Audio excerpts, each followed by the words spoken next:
ভারতের মেঘালয়ে অতিবৃষ্টির প্রভাবে সিলেটে এই বন্যা পরিস্থিতির সৃষ্টি হয়েছে। উজান থেকে নেমে আসা পাহাড়ি ঢল আর টানা বৃষ্টিতে সব নদ নদীর পানি আবারও বৃদ্ধি পেতে শুরু করেছে। ইতোমধ্যে 4 নদীর পয়েন্টে পয়েন্টে পানি বিপদসীমা অতিক্রম করেছে।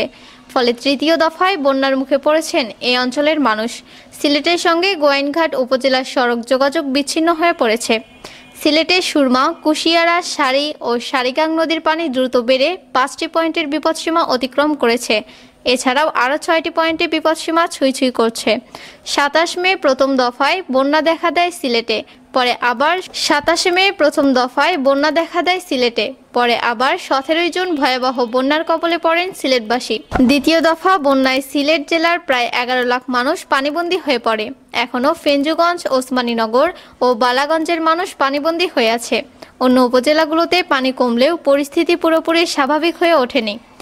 এদিকে মঙ্গলবার দুপুর 12টার পর থেকে সুরমা নদীর পানি ভারতের সীমান্তবর্তী কানাইঘাট পয়েন্টে বিপদসীমার 117 সেন্টিমিটার ওপর দিয়ে প্রবাহিত হচ্ছে।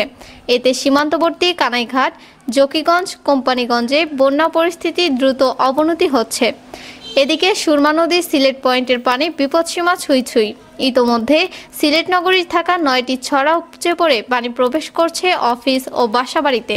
সিলেট সিটি কর্পোরেশনের প্রধান প্রকৌশলী নূর আজিজ বলেন, সুরমা তীরবর্তী 12টি ওয়ার্ডে পানি উঠে গেছে। সময়ের সঙ্গে সঙ্গে বন্যা পরিস্থিতি অবনতির দিকে যাচ্ছে।